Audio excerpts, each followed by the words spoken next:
نحمده ونصلي على رسوله الكريم اما بعد اعوذ بالله من الشيطان الرجيم بسم الله الرحمن الرحيم وَإِذِ ابْتَلَى إِبْرَاهِيمَ رَبُّهُ بِكَلِمَاتٍ فَأَتَمَّهُنَّ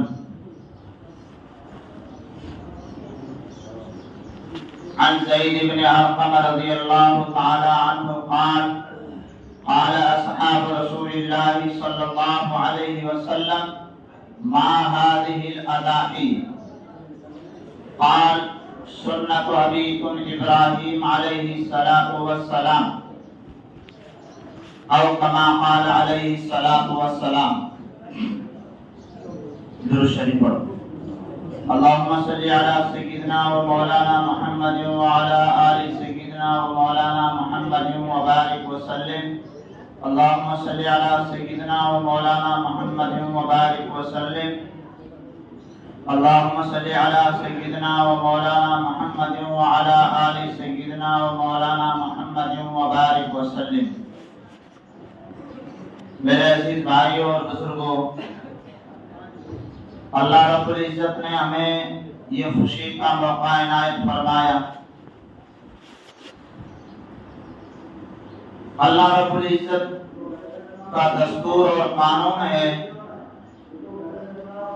اور دنیا میں بھی ایک سسٹم چلتا ہے کہ دنیا میں مارکیٹ میں اگر کوئی چیز لانی ہوتی ہے تو پہلے اس کا نمونہ پیش کیا جاتا ہے، اس کا سیمپل پیش کیا جاتا ہے اور اس کے بعد میں وہ چیز لائی جاتی ہے. جیسے تجارت کی منڈیاں جہاں چلتی ہے، وہاں بازار میں اگر کوئی چیز لانی ہے تو پہلے اس کا نمونہ لے کر آئیں گے، دکانداروں کو دکھلائیں گے. اگر انہیں وہ نمونہ پسند آ گیا تو دوسرا مال بھی پیچھے آ جائے گا، اور اگر انہیں وہ نمونہ پسند نہیں ہے تو دوسرا مال جو ہے مارکیٹ میں نہیں اتارے. اسی طریقے سے اللہ رب العزت نے ہمارے آقا حضرت محمد صلی اللہ علیہ وسلم کی شریعت کو قیامت تک چلانا تھا. اللہ کے رسول صلی اللہ علیہ وسلم کے تشریف لانے سے پہلے نمونے کے طور پر حضرت ابراہیم علیہ السلام کو دنیا میں بھیجا،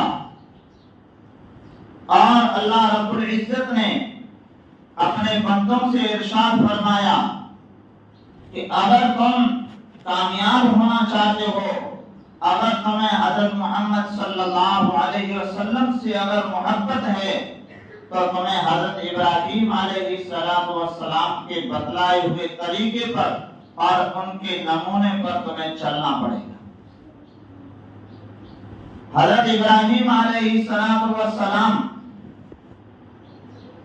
معمولی انسان نہیں ہے، بلکہ بڑے خاندان کے فرد ہیں اور بڑی شاہی زندگی ہے ان کی، مالدار گھرانے کے شخص. لیکن حضرت ابراہیم علیہ السلام نے دنیا کے سامنے ایک نمونہ پیش کیا، ایک مثال پیش کی، اور وہ مثال اور وہ نمونہ اللہ رب العزت نے رہتی دنیا تک جاری کر دیا. اور وہ نمونہ کیا تھا؟ وہ نمونہ یہ تھا کہ حضرت ابراہیم علیہ السلام نے دنیا کو سبق دیا کہ اگر عبادت کے لائق اگر کوئی ذات ہے تو وہ اللہ ہی کی ذات ہے. اگر یہ پیشانی اگر کسی کے سامنے جھک سکتی ہے تو وہ اللہ ہی کی ذات ہے. اللہ کے علاوہ یہ پیشانی اور یہ ماتھا کسی کے سامنے جھک نہیں سکتا ہے. حضرت ابراہیم علیہ السلام نے آنکھیں کھولی، جب وہ تھوڑے سے بڑے ہوئے تو کیا دیکھتے ہیں کہ ان کے گھر میں ان کا باپ صرف بتوں کی پوجا کرنے والا نہیں ہے، بلکہ بتوں کو بنانے والا اور منڈی میں جا کر بیچنے والا بھی. اللہ رب العزت نے حضرت ابراہیم علیہ السلام کا امتحان لیا، ان کی پریکشا لی گئی کہ ابراہیم تم یہ کہتے ہو کہ میں خلیل اللہ ہوں، میں اللہ کا دوست ہوں، اب تمہارا دوستی کا امتحان لیا جائے گا کہ تمہاری دوستی یہ سچی ہے یا یہ ملاوٹی اور بناوٹی دوستی ہے۔ اللہ رب العزت نے حضرت ابراہیم علیہ السلام کو یہ حکم دیا کہ تم توحید کی، اللہ کی وحدانیت کی اور اللہ کی طاقت کی دعوت اپنے باپ آزر کے سامنے پیش کرو۔ حضرت ابراہیم علیہ السلام جس وقت یہ دین کی دعوت پیش کر رہے ہیں اس وقت ان کے ساتھ میں دوسرا کوئی نہیں۔ حضرت ابراہیم علیہ السلام نے خوف نہیں کھایا، وہ ڈرے نہیں کہ باپ کیا کہے گا اور وقت کی حکومت کیا کہے گی اور اگر مجھے یہاں سے نکال دیا گیا تو میرا کیا حال ہوگا، یہ انہوں نے نہیں دیکھا، بلکہ حضرت ابراہیم علیہ السلام نے اپنے باپ آزر کو توحید کی دعوت دی کہ اس دنیا کا بنانے والا وہ اللہ ہے، اگر عبادت کے لائق ہے تو وہ اللہ ہے، اگر یہ پیشانی جھکنی ہے تو وہ رب کے سامنے جھکنی ہے۔ یہ تم نے جو ہاتھوں سے بت بنائے ہیں، تم نے ہاتھوں سے جو مورتیاں بنائی ہے، ان مورتیوں میں کوئی طاقت اور جان نہیں۔ ظاہری بات ہے کہ باپ کے سامنے یہ بات پیش کرنا، اور باپ بھی کون؟ بتوں کو بنانے والا، مورتیاں بنانے والا۔ باپ نے یہ کہہ دیا کہ ابراہیم اگر تو اس بات سے اگر نہیں رکا، اگر تو اس سے باز نہیں آیا، اگر تو نے یہ دعوت نہیں چھوڑی تو میں تجھے جان سے ختم کر دوں گا۔ باپ اور بیٹے کا مقابلہ ہو رہا ہے، کس بات کو لے کر ہے؟ دنیا کی لڑائی نہیں ہے، مال اور ملکیت کی لڑائی نہیں ہو رہی ہے، بلکہ توحید کی لڑائی ہو رہی ہے۔ بیٹا یہ کہہ رہا ہے کہ اس دنیا کا بنانے والا، وہ طاقت اور بادشاہ وہ اللہ ہے، اسی کے سامنے میں سجدہ کروں گا، اسی کے سامنے میں جھکوں گا۔ دنیا کا بڑا سے بڑا انسان بادشاہ ہی کیوں نہ ہو، اس کے سامنے یہ پیشانی جھک نہیں سکتی۔ حضرت ابراہیم علیہ السلام نے آنے والی پیڑھیوں کو یہ سبق دیا کہ تمہیں یہ سبق قیامت تک اور جب تک تم اس دنیا میں زندہ رہو تمہیں یہ سبق لے کر چلنا ہے کہ اگر عبادت کے لائق اگر اس دنیا میں کوئی ہے تو وہ اللہ ہی ہے۔ یہ پیشانی اگر جھک سکتی ہے تو وہ بنانے والے رب کے سامنے جھک سکتی ہے، پالنے والے رب کے سامنے جھک سکتی ہے، دنیا کے کسی بادشاہ کے سامنے یہ پیشانی نہیں جھک سکتی۔ یہ امت کو سبق دیا، نتیجہ کیا نکلا؟ نتیجہ یہ نکلا کہ باپ نے اپنے بیٹے سے کہہ دیا کہ میرا گھر یہاں سے چھوڑ دے فوری طور پر۔ کیوں؟ اس لیے کہ تیری بات اور میری بات جو ہے آپس میں ٹکراؤ ہے۔ تو یہ کہتا ہے کہ اس دنیا کا بنانے والا ایک بادشاہ ہے اور میں کہتا ہوں کہ کئی دیوی دیوتا ہیں جن کے ذریعے سے یہ دنیا کا نظام چل رہا ہے۔ نتیجہ یہ نکلا کہ باپ جو ہے آدم طاقتور ہے، بیٹے کو گھر سے نکال دیا۔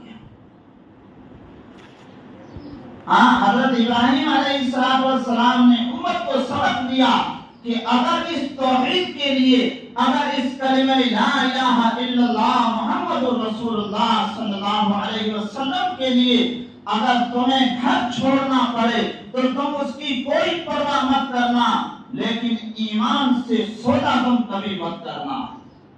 حضرت ابراہیم علیہ السلام نے ایمان سے سودا نہیں کیا، بلکہ حضرت ابراہیم علیہ السلام نے اپنے باپ کے گھر کو چھوڑ دیا۔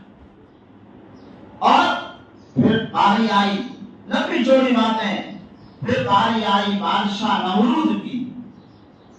اللہ رب العزت نے حضرت ابراہیم علیہ السلام سے فرمایا کہ ابراہیم، نمرود جو اپنے آپ کو خدا کہتا ہے اس کے سامنے جا کر دین کی دعوت دینی۔ ابراہیم علیہ السلام کے پیچھے ایک ہی طاقت ہے اور وہ طاقت کس کی ہے؟ اللہ رب العزت کی طاقت ہے۔ نمرود کے سامنے اس کی فوج ہے، اس کا لاؤ لشکر ہے اور اس کی حکومت ہے، اس کے پاس کرسی ہے۔ حضرت ابراہیم علیہ السلام نے کوئی پرواہ نہیں کی۔ نمرود نے کہا کہ ابراہیم جب بھی تو میرے دربار میں آتا ہے تو سجدہ نہیں کرتا ہے، جبکہ دوسرے لوگ آتے ہیں تو سجدہ کرتے ہوئے آتے ہیں۔ حضرت ابراہیم علیہ السلام نے فرمایا کہ تو اس دنیا کا خدا نہیں ہے، بلکہ تو بھی رب کا بنایا ہوا ایک انسان ہے۔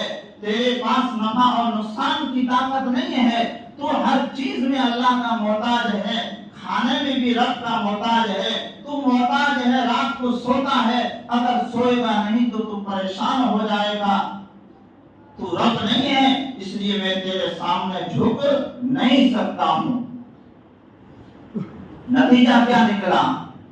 نتیجہ یہ نکلا کہ نمرود نے کہا کہ ایسا کرو، اپنے درباریوں سے، اپنے جو پولیس مین تھے ان سے کہا کہ بھئی جاؤ لمبی چوڑی آگ جلاؤ اور ابراہیم کو اس آگ میں ڈالنا ہے۔ کیوں ڈالے جا رہے ہیں؟ اس توحید کی دعوت کے لیے ڈالے جا رہے ہیں کہ اس دنیا کا بنانے والا وہ رب ہے، اسی رب نے یہ دنیا بنائی ہے۔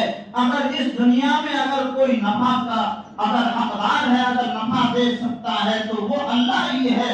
اس دنیا میں اگر کوئی نقصان پہنچانے والا ہے تو وہ اللہ ہی ہے۔ اللہ کے حکم کے بغیر نہ کوئی نفع دے سکتا ہے اور نہ دنیا میں کوئی نقصان پہنچا سکتا ہے۔ حضرت ابراہیم علیہ السلام کے لیے نمرود نے آگ جلائی اور آگ جلا کر لمبی چوڑی آگ جلائی گئی ہے۔ کئی زمانہ لگ گیا اور پھر اتنی جو ہے لمبی چوڑی آگ جلائی گئی ہے اور اس کی لپٹیں جو ہے آسمان کو چھو رہی ہے۔ حضرت ابراہیم علیہ السلام کو مقناطیس کے ذریعے سے وہاں سے ان کو پھینکا گیا اور حضرت ابراہیم علیہ السلام کو توحید کے جرم میں، اللہ کی وحدانیت کے سبب کے جرم میں ان کو آگ میں ڈال دیا گیا۔ آسمان میں فرشتوں میں کوہرام مچ گیا، ایک کھلبلی مچ گئی۔ جبرائیل امین جو فرشتوں کے سردار ہیں وہ بھی حیران اور پریشان ہے کہ یہ کیا ہو رہا ہے۔ خلیل اللہ کو، اللہ کے دوست کو آگ کے حوالے کر دیا گیا ہے۔ جبرائیل امین دوڑے ہوئے آ رہے ہیں، اے ابراہیم میں مدد کے لیے تیار ہوں، آپ کو اگر میری مدد کی ضرورت ہے۔ حضرت ابراہیم علیہ السلام پوچھتے ہیں کہ اے جبرائیل کیا اللہ رب العزت نے بھیجا ہے کیا؟ تو کہا کہ نہیں، میں اپنی طرف سے آیا ہوں۔ تو کہا کہ آپ کی مدد کی ضرورت نہیں ہے، میرا رب، میرا خلیل جو ہے، میرا دوست، میرا رب جانتا ہے کہ میرے ساتھ میں کیا ہو رہا ہے، اور جب تک اللہ کا حکم نہ ہو تب تک میں آپ کی مدد نہیں لے سکتا ہوں۔ اور پھر دنیا نے دیکھا اور قیامت تک کے لیے سبق جاری ہوا۔ اللہ رب العزت نے کیا فرمایا؟ فرمایا کہ یا نار کونی بردا و سلاما علی ابراہیم، کہ آگ تو میرے دوست ابراہیم پر بالکل ٹھنڈی ہو جا۔ اور ٹھنڈی بھی کیسی ہونی ہے؟ زیادہ ٹھنڈی نہیں ہونی ہے کہ ٹھنڈی سے ان کو پریشانی ہو جائے، نہیں، سلامتی والی، اتنی جو ہے ٹھنڈی ہونا کہ ان کو وہ ٹھنڈک برداشت بھی ہو سکے۔ اور کچھ زمانے کے بعد میں نمرود نے کہا کہ اب ابراہیم جل کر جو ہے ختم ہو گیا ہوگا، ان کو باہر نکالا جائے۔ جب وہ باہر نکلتے ہیں تو کیا دیکھتے ہیں کہ بالکل حشاش بشاش، عبادت کا نور جو ہے ان کے چہرے پر چمک رہا تھا۔ نمرود بھی پریشان ہو گیا کہ بھئی یہ انسان ہے یا کیا ہے؟ یہ کس کی طاقت تھی؟ یہ اللہ رب العزت کی طاقت تھی۔ حضرت ابراہیم علیہ السلام نے یہ سبق دیا۔ اللہ کے رسول صلی اللہ علیہ وسلم کی امت کے لیے اللہ رب العزت نے یہ نمونہ بنایا۔ نمونہ کیا بنا کہ حضرت ابراہیم علیہ السلام نے توحید کے لیے، اس کلمہ لا الہ الا اللہ کے لیے انہوں نے اپنے گھر بار کو چھوڑا۔ ہمارے آقا حضرت محمد صلی اللہ علیہ وسلم نے کفار مکہ کے سامنے دین کی دعوت دی اور فرمایا کہ یا ایھا الناس قولوا لا الہ الا اللہ تفلحون، اللہ کے پیارے نبی صلی اللہ علیہ وسلم صفا پہاڑ پر چڑھ کر یہ اعلان فرما رہے ہیں کہ لوگوں تم کہہ دو لا الہ الا اللہ، تم کامیاب ہو جاؤ گے۔ نتیجہ کیا نکلا؟ نتیجہ یہ نکلا کہ سگا چچا ابو لہب کھڑا ہوا اور وہ کہنے لگا کہ تبت لک یا محمد الہذا جمعتنا۔ نعوذ باللہ نعوذ باللہ، کیا کہہ رہا ہے ابو لہب کہ محمد تو برباد ہو جائے، تو نے اس لیے ہمیں جمع کیا تھا۔ کیوں؟ اس لیے کہ یہ دعوت جو ہے چودراہٹ کو ختم کرنے والی تھی۔ ابو لہب کی جو شہنشاہی تھی، جو راج تھا، وہ ختم ہونے والا تھا۔ حضرت محمد صلی اللہ علیہ وسلم کی شریعت کا راج قائم ہونے والا تھا، اور بڑے بڑے جو دن کہلاتے تھے، جن کی مونچھیں جو ہے تانی ہوئی رہتی تھی، جن کی دنیا میں جو ہے ٹوٹی بولا کرتی تھی، ان کی ساری حکومتیں ختم ہونے والی تھی۔ وہ اس بات کو سمجھ چکے تھے، اس لیے انہوں نے حضرت محمد صلی اللہ علیہ وسلم کی دعوت کا جو ہے مقابلہ کیا اور انکار کر دیا۔ حالانکہ انہیں اور کچھ نہیں تھا، انہیں معلوم تھا کہ اللہ کے رسول صلی اللہ علیہ وسلم جو بات کہہ رہے ہیں وہ حق ہے۔ اچھا، نتیجہ کیا نکلا؟ نتیجہ یہ نکلا کہ اللہ کے رسول صلی اللہ علیہ وسلم نے اس دین محمدی کے لیے، اس کلمہ لا الہ الا اللہ محمد الرسول اللہ صلی اللہ علیہ وسلم کے لیے مکہ المکرمہ کو، اپنے وطن کو چھوڑا اور ہجرت فرما کر آپ صلی اللہ علیہ وسلم جس وقت تشریف لے جا رہے ہیں، حضرت ابو بکر ساتھ میں ہیں، ایک آپ کا غلام جو ہے خدمت خادم موجود ہے، اور ایک راستہ بتانے والا ہے۔ پورا مکہ جو ہے دشمن ہو چکا ہے۔ اس دشمنی کے بیچ میں اللہ کے رسول صلی اللہ علیہ وسلم نے دین سے سمجھوتا نہیں کیا۔ کفار مکہ نے کہا کہ ہم جو ہے آپس میں سمجھوتا کر لیتے ہیں کہ تم جو ہے ہمارے معبودوں کو، ہمارے بتوں کو برا بھلا کہنا چھوڑ دو، ہم بھی تمہاری کچھ باتیں مان لیں گے۔ جیسے سیاست میں ہوتا ہے کہ بھئی تم جو ہے کچھ سیٹیں ہمیں دے دو، ہم تمہیں جو ہے کچھ سیٹیں دے دیں گے، ہماری حکومت بن جائے گی۔ لیکن اللہ کے رسول صلی اللہ علیہ وسلم نے توحید سے بالکل سمجھوتا نہیں کیا۔ اللہ کے رسول صلی اللہ علیہ وسلم نے فرمایا کہ میں اس مکہ شہر کو، اپنے وطن کو چھوڑنے کے لیے تیار ہوں، لیکن جو میں دین لے کر آیا ہوں اس دین کو میں کبھی چھوڑ نہیں سکتا ہوں۔ جس طریقے سے حضرت ابراہیم علیہ السلام نے اس دین کے لیے، توحید کے لیے، اللہ کی وحدانیت کے لیے اپنے گھر کو چھوڑا، اللہ کے رسول صلی اللہ علیہ وسلم نے بھی اس دین کے لیے اپنے وطن کو اور اپنے گھر کو چھوڑا۔ کیا سبق دے کر گئے اللہ کے رسول صلی اللہ علیہ وسلم؟ سبق یہ امت کو دیا کہ اگر تمہیں دین پر عمل کرنے میں اگر پریشانی ہو رہی ہو، اگر تمہیں کوئی جو ہے دین پر عمل کرنے میں اگر رکاوٹ بن رہا ہو، تو تم اپنا گھر کو چھوڑ دینا، لیکن دین کو مت چھوڑنا، توحید کو مت چھوڑنا۔ میرے عزیز بھائیو، یہ اللہ کے رسول صلی اللہ علیہ وسلم نے اس امت کو سبق دیا، لیکن آج حال ہمارا یہ ہو چکا ہے کہ اس سبق کو ہم آج جو بھول چکے ہیں۔ آج مسلمان نام کا مسلمان رہ گیا ہے، نہ وہ دروازے کے اندر داخل ہو رہا ہے اور نہ دروازے سے باہر ہو جا رہا ہے۔ اللہ رب العزت نے کیا فرمایا؟ یا ایھا الذین آمنوا ادخلوا فی السلم کافہ، اے ایمان والو تم پورے کے پورے اسلام میں آ جاؤ، دروازے پر باہر کھڑے مت رہو۔ دروازہ اندر جو ہے کمرے میں اے سی چل رہی ہے، ایک آدمی دروازے پر کھڑا ہے، اب ظاہر بات ہے کہ باہر کی ہوا اندر آ رہی ہے تو اے سی کی ہوا کام نہیں کر رہی ہے۔ اب وہ کمرے کا مالک، گھر کا مالک کیا کہے گا؟ وہ کہے گا بھئی یا تو اندر آ جاؤ یا باہر چلے جاؤ۔ اللہ رب العزت بھی ہم سے یہی فرما رہے ہیں کہ آنا ہے تو اسلام میں پورے پورے داخل ہو جاؤ، اور نہیں آنا ہے تو مجھے تمہاری کوئی پرواہ نہیں ہے، چلے جاؤ بس۔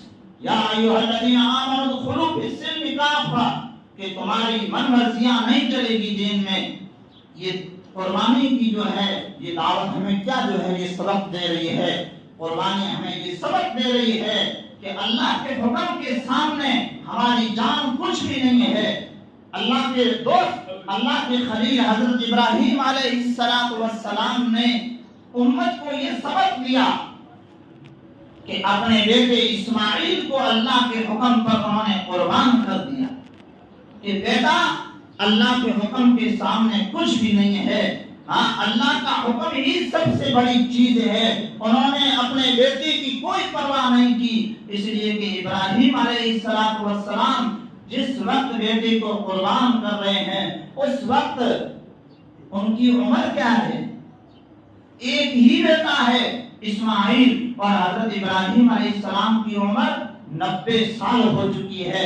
90 سال کا بڈھا ہے، ایک دم بوڑھا ہو چکا ہے باپ، اور اس طرف سے جو ہے بیٹا جوان ہو رہا ہے، 15 سال کے قریب پہنچ رہا ہے، اور اللہ کا حکم ہو رہا ہے کہ میرے خلیل، اے میرے ابراہیم، آپ اپنے بیٹے کو میری راہ میں قربان کر دو۔ انہوں نے کوئی پرواہ نہیں کی، انہوں نے فرمایا، جواب دیا، عرض کیا کہ یا اللہ میں آپ کے حکم کے لیے بالکل تیار ہوں۔ اور نتیجہ کیا نکلا؟ نتیجہ یہ نکلا کہ حضرت ابراہیم علیہ السلام اپنے بیٹے اسماعیل کو لے کر روانہ ہو گئے، جا رہے ہیں۔ شیطان نے دیکھا کہ بھئی بہت بڑا معاملہ ہو رہا ہے، اگر آج یہ قربانی ہو گئی، اگر اسماعیل آج ذبح ہو گئے تو رہتی دنیا تک یہ سنت قائم ہو جائے گی، اور آنے والے وقت میں جو بھی ایمان والا ہے وہ اپنی جان کو بھی دین کے لیے قربان کر دے گا۔ اس لیے شیطان نے جو چال چلی کہ کسی بھی طریقے سے یہ قربانی نہیں ہونی چاہیے۔ کیوں؟ یہ قربانی کسی لالچ میں نہیں ہو رہی تھی، کسی دولت کو حاصل کرنے میں نہیں ہو رہی تھی، بلکہ اللہ کے حکم کو پورا کرنے کے لیے ہو رہی تھی، اللہ کی محبت کو دل میں بسانے کے لیے ہو رہی تھی۔ اس لیے قاضی ثناء اللہ پانی پتی رحمت اللہ علیہ نے تفسیر مظہری میں لکھا ہے کہ جس وقت حضرت ابراہیم علیہ السلام اسماعیل علیہ السلام کو لے کر جا رہے ہیں تو شیطان نے چال چلی، وہ حضرت حاجرہ کے پاس پہنچا اور کہنے لگا کہ تمہیں معلوم بھی ہے کہ آج ابراہیم تمہارا شوہر تمہارے بیٹے اسماعیل کو کہاں لے کر گیا ہے؟ حضرت حاجرہ نے فرمایا کہ وہ جنگل گئے ہیں گھومنے کے لیے، اور آتے ہوئے لکڑیاں لے کر آئیں گے۔ شیطان ملعون کہتا ہے نہیں نہیں، ابراہیم علیہ السلام اپنے بیٹے اسماعیل کو ذبح کرنے کے لیے گئے ہیں۔ حضرت حاجرہ فرماتی ہے کہ بھلا کوئی باپ اپنے بیٹے کو قتل بھی کر سکتا ہے، ذبح کر سکتا ہے؟ نہیں ہو سکتا ہے۔ شیطان ملعون نے کہا کہ نہیں نہیں، میں حقیقت کہہ رہا ہوں۔ حضرت حاجرہ نے فرمایا کہ کس کا حکم ہے؟ تو کہا کہ اپنے رب کا حکم ہے۔ تو کہا کہ میں اس کے لیے بالکل تیار ہوں، اگر ایک بیٹا ہے، ایسے کئی بیٹے بھی اگر ہوتے تو میں اللہ کی راہ میں قربان کر دیتی۔ شیطان نے کہا کہ یہاں تو دال نہیں گڑی، یہاں تو معاملہ حل نہیں ہوا۔ پھر وہاں سے دوڑا ہوا اسماعیل کے پاس پہنچا۔ حضرت اسماعیل علیہ السلام نے فرمایا کہ میں اپنے رب کے حکم کو پورا کرنے کے لیے تیار ہوں، میں اللہ کی راہ میں قربان ہونے کے لیے تیار ہوں۔ وہاں بھی معاملہ حل نہیں ہوا۔ حضرت ابراہیم علیہ السلام کے پاس شیطان ملعون پہنچا، اور وہاں جا کر اس نے جو ہے بہت کوشش کی، کہا کہ بھلا آپ کی عمر جو ہے 90 سال ہو چکی ہے، اور آپ اپنے بیٹے کو قتل کرنے جا رہے ہیں، ذبح کر رہے ہیں۔ اللہ نے وحی کے ذریعے تو حکم نہیں دیا ہے، بلکہ صرف تو خواب ہے، اور خواب جو ہے غلط بھی تو ہو سکتا ہے۔ اس طریقے سے حضرت ابراہیم علیہ السلام نے شیطان ملعون کو کنکریوں کے ذریعے سے وہاں پر مارا، اور وہاں پر جمرہ عقبہ جس کو کہا جاتا ہے، وہاں جو آج حاجی حج کے لیے جو جاتے ہیں وہاں پر شیطان کو جو کنکریاں مارتے ہیں وہ حضرت ابراہیم علیہ السلام کی یادگار ہے۔ پھر دوبارہ آیا، پھر اس نے حملہ کیا، حضرت ابراہیم علیہ السلام نے دوبارہ اس کو کنکر مارے۔ پھر تیسری مرتبہ آیا، پھر تیسری مرتبہ جب پتھر مارے تو 3 جگہوں پر آج جو ہے ستون بنے ہوئے ہیں شیطان کے، اور 3 جگہوں پر حاجی جو ہے اس کو پتھر مارتے ہیں۔ یہ حضرت ابراہیم علیہ السلام کی یادگار ہے، اور حاجیوں کو یہ سبق دیا جاتا ہے کہ تم یہ کنکر کیوں مار رہے ہو؟ اس لیے کہ واپس جب جاؤ گے تو شیطان تمہارے مقابلے میں آئے گا، شیطان تمہیں دین سے پھسلانے کی کوشش کرے گا۔ آج تم یہ طے کر کے جاؤ کہ شیطان کو آج کنکریاں مار کر جا رہے ہیں، پوری زندگی میں ہم شیطان کو کنکریاں مارتے رہیں گے، اور اللہ کے رسول صلی اللہ علیہ وسلم کی اس لائی ہوئی شریعت کو زندہ کرتے رہیں گے اور چلتے رہیں گے۔ میرے عزیز بھائیو، اللہ رب العزت کو وہ ادا اتنی پسند آئی کہ اللہ رب العزت نے رہتی دنیا تک کے لیے حضرت ابراہیم علیہ السلام کے عمل کو جاری کر دیا۔ ہم کیا سمجھتے ہیں؟ آج ہم فرضی عاشق ہیں، فرضی محبت کرنے والے ہیں، ہمیں ذرا بھلے برا لگے لیکن میں حقیقت کہہ رہا ہوں۔ کیوں؟ اس لیے کہ حضرت ابراہیم علیہ السلام نے بیٹے کو قربان کیا، اور آج کا مسلمان جانور کو قربان کرنے کے لیے تیار نہیں ہے۔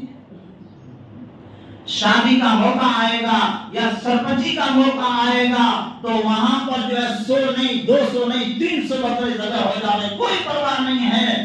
لیکن اللہ کا جب حکم آئے گا حضرت ابراہیم علیہ السلام کی سنت کو زندہ کیا جا رہا ہوگا تو اس وقت کہے گا، جیب کی طرف شیطان کہے گا ہو پیسے نہیں ہیں۔ ہاں، کیوں؟ اس لیے کہ شیطان جانتا ہے کہ اگر اس نے پیسے کی قربانی دے دی، اگر اس نے بکرے کی قربانی دے دی تو پھر کل یہ وقت آ سکتا ہے کہ یہ مسلمان دین محمدی کے لیے اپنی جان کو بھی قربان کر سکتا ہے۔ اس لیے اس کو جانور ہی ذبح کرنے نہ دیا جائے تاکہ یہ آگے بڑھے نہیں، بس وہیں پر پڑا رہے۔ اور شیطان یہی چاہتا ہے کہ اسی حالت میں زندگی بسر کرتے کرتے قبر میں چلا جائے۔ بس میرا عزیز بھائیو، اللہ کے رسول صلی اللہ علیہ وسلم نے کیا فرمایا؟ اللہ کے رسول صلی اللہ علیہ وسلم فرما رہے ہیں کہ جس کے پاس قربانی کرنے کی طاقت ہے، یعنی 5-6 ہزار روپے موجود ہے اس کے پاس، پھر بھی وہ قربانی نہیں کر رہا ہے، اللہ کے رسول صلی اللہ علیہ وسلم نے فرمایا کہ وہ میری عیدگاہ میں نہ آئے، اپنے گھر میں بیٹھا رہے۔ مجھے اس امتی کی کوئی ضرورت نہیں ہے جو دین محمدی کے لیے اس سنت کو زندہ کرنے کے لیے اگر 6,000 روپے بھی خرچ نہیں کر سکتا ہے تو اس کے عید میں آنے کی کوئی ضرورت نہیں ہے، وہ اپنے گھر مزہ کرے۔ بس فرشتے جو ہے اس سے نمٹ لیں گے، ایک دن جب قبر میں جائے گا تو اللہ جو ہے خود بخود جو ہے مسئلہ حل کر دیں گے۔ میرے عزیز بھائیو، آج یہ پریشانیاں کیوں ہے؟ آج جو ہے امت جو ہے رونا کیوں ہو رہی ہے؟ پریشانیاں کیوں مقدر بنی ہے؟ یہ مقدر اس لیے بنی ہے کہ ہم فرضی عاشق ہیں، نقلی جو ہے عاشق ہے، نقلی محبت کرنے والے ہیں، اور نقلی محبتوں سے نتیجے نہیں نکلتے ہیں۔ ہاں، ایک گائے زندہ ہو، بھلے وہ 1 کلو دودھ دیتی ہو، آپ اس کو چلائیں گے تو 1 کلو آپ کو دودھ دے دے گی۔ اگر آپ نے 10 بہترین گائے کی تصویر لگا دی اپنے گھر میں، لمبا چوڑا جو ہے اسکرین لگا کر 10 گائے کی اسکرین پر جو فوٹو لگی ہوئی ہے، آپ بتائیے کہ وہ 10 گائے کتنا دودھ دے گی؟ ایک جو ہے قطرہ بھی نہیں آئے۔ کیوں؟ اس لیے کہ وہ نقلی چیزیں ہیں، اور اصلی جو گائے ہیں وہ بھلے 1 کلو دیتی ہے لیکن 1 کلو دے گی۔ اسی طریقے سے فرمایا کہ یہ فرضی محبتیں، یہ نقلی محبتیں نہیں چلے گی۔ تمہیں اگر اسلام اگر پسند ہے تو اللہ تعالیٰ فرمائے کہ پورے کے پورے آ جاؤ، حضرت محمد صلی اللہ علیہ وسلم کا جو بتلایا ہوا راستہ ہے اس پر چل جاؤ۔ نقلی جو ہے چیزیں کرنے کی ضرورت نہیں ہے، فرضی مجنون بننے کی ضرورت نہیں ہے، اصلی مجنون بنے۔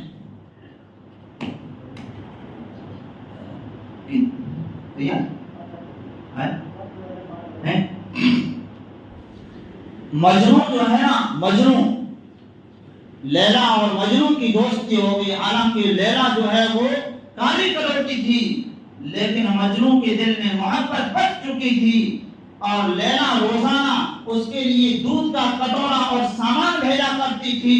تو نقلی مجنون جو ہے پیدا ہو گئے بیچ میں، انہوں نے کہا کہ یہ سامان جو لیلا بھیج رہی ہے یہ ہم بیچ میں مجنون بن کر دے رہے ہیں۔ تو خادمہ جو بیچاری روزانہ دینے کے لیے جاتی تھی، اس نے اپنے مالکہ سے لیلا سے کہا کہ بیچ میں بہت سارے مجنون پیدا ہو گئے ہیں، میں اصلی مجنون کو پہچان نہیں پاتی ہوں، کس مجنون کو یہ سامان دے کر آؤں؟ لیلا نے کہا کہ کوئی فکر کی بات نہیں ہے، کل جب وقت آیا تو سامان دیا، اور سامان کے ساتھ میں ایک تھالی دی اور ایک چاقو بھی ساتھ میں دیا، اور تم خادمہ سے یہ کہا کہ یہ سامان لے جاؤ۔ جب بھی کوئی مجنو بنے تو اس سے کہنا کہ لیلا نے پہلے جو ہے اب تمہارا خون منگایا ہے، تم خون جو ہے نکال کر دو، اس کے بعد میں یہ سامان ملے گا۔ جب فرضی اور نقلی مجنو کے پاس وہ خادمہ سامان لے کر پہنچی تو اب اپنا خون کون دے گا؟ نقلی جو ہے محبت ہو تو خون تھوڑا نکلے گا، بالکل نہیں نکل سکتا ہے۔ تو ان مجنوں نے کیا کہا؟ جو مجنوں وہاں پر بیٹھے ہوئے تھے انہوں نے کہا کہ ہم خون دینے والے مجنوں نہیں ہیں، ہم جو ہے کھانا کھانے والے مجنوں ہیں۔ اگر خون چاہیے تو اصلی مجنوں آگے بیٹھا ہے، وہاں چلی جا، وہاں تمہیں جو ہے خون مل جائے گا۔ جب یہ خادمہ وہاں پہنچی ہے اور مجنوں سے یہ کہا کہ لیلا نے اپنے جسم کا خون منگایا ہے، تو مجنوں نے کہا کہ تم جو ہے جا کر پوچھ کے آؤ لیلا سے کہ جسم کے کون سے حصے کا خون چاہیے، اور اس نے اپنے ہر عضو کا خون نکال کر دیا کہ ہو سکتا ہے کہ ہاتھ کی خون مانگ رہی ہو سکتا ہے کہ پیشانی کا مانگ رہی ہو سکتا ہے کہ پاؤں کا مانگ رہی ہو۔ کیوں؟ اس لیے کہ اس کو اصلی محبت تھی۔ تو میرے عزیز بھائیو، آج ہم جو ہے نقلی محبت کرنے والے ہیں، اور یہی قرآن میں اللہ کہہ رہا ہے کہ یا ایھا الذین آمنوا ادخلوا فی السلم کافہ، اے ایمان والو تم جو ہے اس دین محمدی میں پورے داخل ہو جاؤ، آدھا تیتر اور آدھا بٹیر بننے کی ضرورت نہیں ہے۔ اگر فرضی جو ہے مجنون بنتے رہو گے تو دنیا میں اسی طریقے سے پٹائیاں ہوتی رہے گی اور پریشان جو ہے گھومتے رہو۔ میرے عزیز بھائیو، حضرت ابراہیم علیہ السلام کا بیٹا 15 سال کی عمر نہیں ہے، لیکن کیسا فرما بردار اور آنکھوں کا تارا بیٹا ہے۔ حضرت ابراہیم علیہ السلام پوچھ رہے ہیں کہ بیٹا اللہ کا حکم ہوا ہے، اللہ یہ فرما رہے ہیں کہ تمہیں میں اللہ کی راہ میں ذبح کر دوں، قربان کر دوں، تمہاری کیا رائے ہے؟ بیٹا کیا کہتا ہے کہ فَافْعَلْ مَا تُؤْمَرْ سَتَجِدُنِي إِنْ شَاءَ اللَّهُ مِنَ الصَّابِرِينَ۔ اے ابا جان، آپ جو اللہ کا حکم پورا کر دیجئے، میں بالکل تیار ہوں، اور آپ مجھے بے صبر نہیں پائیں گے بلکہ مجھے صبر کرنے والا پائیں گے۔ امام بغوی رحمت اللہ علیہ نے معارف التنزیل ایک کتاب ہے، اس میں لکھا ہے کہ حضرت اسماعیل علیہ السلام نے اپنے بیٹے اپنے والد حضرت ابراہیم سے 2 باتیں کہی۔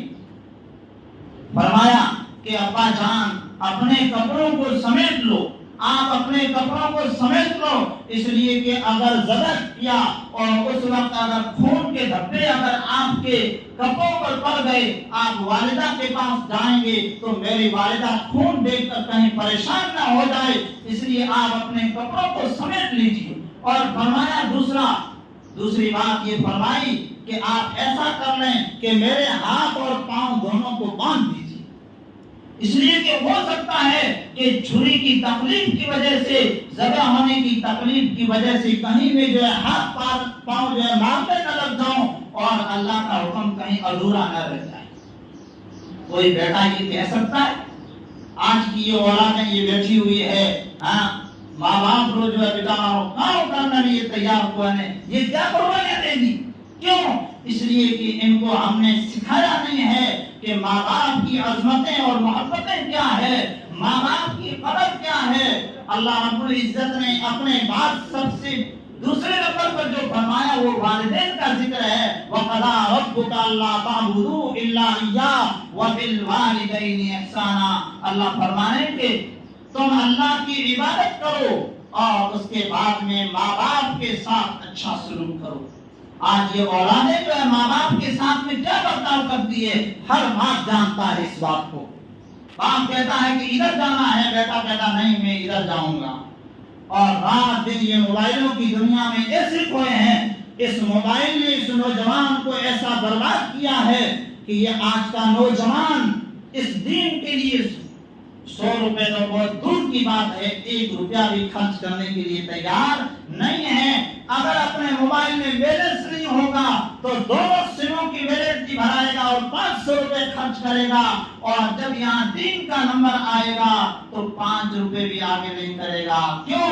اس لیے کہ اس نوجوان کو پتہ ہی نہیں ہے کہ میں کیسا مسلمان ہوں، میں کس نبی کو ماننے والا امتی ہوں، اور میں کیسا مسلمان ہوں کہ مجھے جو ہے اللہ رب العزت نے قرآن کی شکل میں کیسی عظمتوں والی اور عزتوں والی کتاب دی ہے. یہ کتابیں یہاں پر قرآن جو ہے طاقوں میں سجے ہیں. یہاں کوئی پڑھنے والا نوجوان نہیں ہے اور اس کو دنیا سے فرصت ہی نہیں ہے. وہ اسے سمجھتا ہے کہ کر لو دنیا مٹھی میں, اب پتہ نہیں کس طریقے سے کریں گے. کماتے کماتے کماتے بوڑھا ہو جاتا ہے, تھک جاتا ہے اور اللہ کا حکم آتا ہے یہ دنیا چھوڑ کر چلا جاتا ہے. جتنا کمایا تھا وہ سارا یہاں رہ گیا. اگر پلاٹ لیا تھا یہاں رہ گیا, اگر زمین خریدی تھی یہاں رہ گئی, اگر بہترین گھر بنایا تھا تو وہ یہاں رہ گیا. ساتھ میں جانے والے نیک اعمال ہیں جو کبھی بھولے سے بھی اس مسجد میں وہ گھسا ہی نہیں تھا, آیا ہی نہیں مسجد میں. ایک نوجوان جو ہے مؤذن صاحب مسجد میں بیٹھے ہوئے تھے, ادھر سے جو ہے ایک بیل آ گیا, بیل جو پیچھے بھاگا تو وہ نوجوان مسجد کے اندر گھسا. تو مؤذن صاحب نے کہا کہ بھائی مسجد میں کیوں آئے؟ تو اس نے کہا کہ بھائی بیل نے پیچھا کیا اس لیے آیا ہوں, ورنہ عام دنوں میں تو نے مجھے دیکھا ہے مسجد آتے ہوئے, میں کبھی بھولے سے بھی نہیں آتا ہوں. یہ جوانوں کی جوانیاں کب ختم ہو رہی ہے. کبھی ماں باپ نے سوچا بھی ہے؟ ماں باپ تو یہ سوچتے ہیں کہ میرے بیٹے کے لیے زمین ہونی چاہیے, اچھی گاڑی ہونی چاہیے.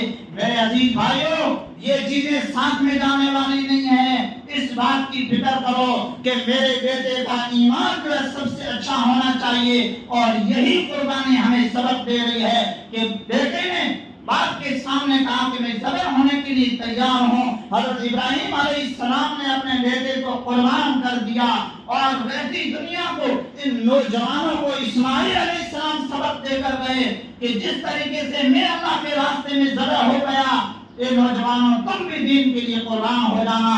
ابراہیم علیہ السلام ان بوڑھوں کو سبق دے کر گئے کہ جس طریقے سے میں 90 سال کی عمر میں اللہ کے حکم کو پورا کرنے کے لیے اپنے بیٹے کو قربان کر رہا ہوں, اے بوڑھوں تم بھی اپنے جو ہے اولادوں کو دین کے راستے میں لگانا. میرے عزیز بھائیوں, ہمیں ان چیزوں کو سوچنے کی ضرورت ہے. یہ زندگیاں ملی ہے, یہ زندگی ہے, یہ انمول قیمتی دولت ہے. یہ وقت جو ملا ہے ہمیں, جس دن آنکھ بند ہو جائے گی اس دن جو ہے ہمیں کچھ بھی حاصل نہیں ہوگا. موت کے آنے سے پہلے ہمیں یہ جو ہے معاملہ حل کرنے کی ضرورت ہے. اللہ رب العزت جو ہے بھولا نہیں ہے. اللہ رب العزت کی طاقت میں کوئی کمی نہیں آئی ہے. وہی طاقت جو روز ازل سے تھی, جب سے اس نے اس دنیا کو بنایا ہے تب سے لے کر اور رہتی دنیا تک, بلکہ ہمیشہ اللہ کی طاقت جو ہے برابر رہے گی. لیکن مسلمان کا معاملہ بگڑا ہے تو اللہ نے بھی معاملہ بدل دیا. کہا کہ جہاں دنیا کے حوالے, دنیا کے پیچھے بھاگ رہا ہے تو بھاگ, دیکھیں کیسے کامیاب ہوتا ہے. اللہ کے حکم کو چھوڑ کر دنیا میں بھاگتا رہے گا, لعنتیں کھاتا رہے گا اور مرتا رہے گا. اس لیے میرے عزیز بھائیوں, ہم جو یہ عہد کریں کہ یہ جتنے بھی بڑے بزرگ جو ہے یہ باپ کی شکل میں, کوئی چچا کی شکل میں, کوئی بھائی کی شکل میں بیٹھے ہوئے ہیں, ہم دین کے لیے قربان ہونے کے لیے تیار ہو جائیں. اللہ کا حکم آئے تو ہم اللہ کے حکم کے سامنے پیشانی جھکا دیں گے. اور یہ نوجوان جو بیٹھے ہوئے ہیں, ان سے میں یہ کہنا چاہتا ہوں کہ قرآن کریم کی تعلیم کے لیے, دین محمدی کے لیے اگر کوئی ضرورت پڑے تو ہم بالکل تیار رہیں. جس طریقے سے اپنے موبائل کے بیلنس کے لیے تمہارے پاس پیسے آ جاتے ہیں, اسی طریقے سے اس مسجد کے کام کے لیے اور قرآن کی تعلیم کے لیے ہمارے پاس پیسے موجود ہونے چاہیے. اللہ رب العزت عمل کرنے کی توفیق عطا فرمائے.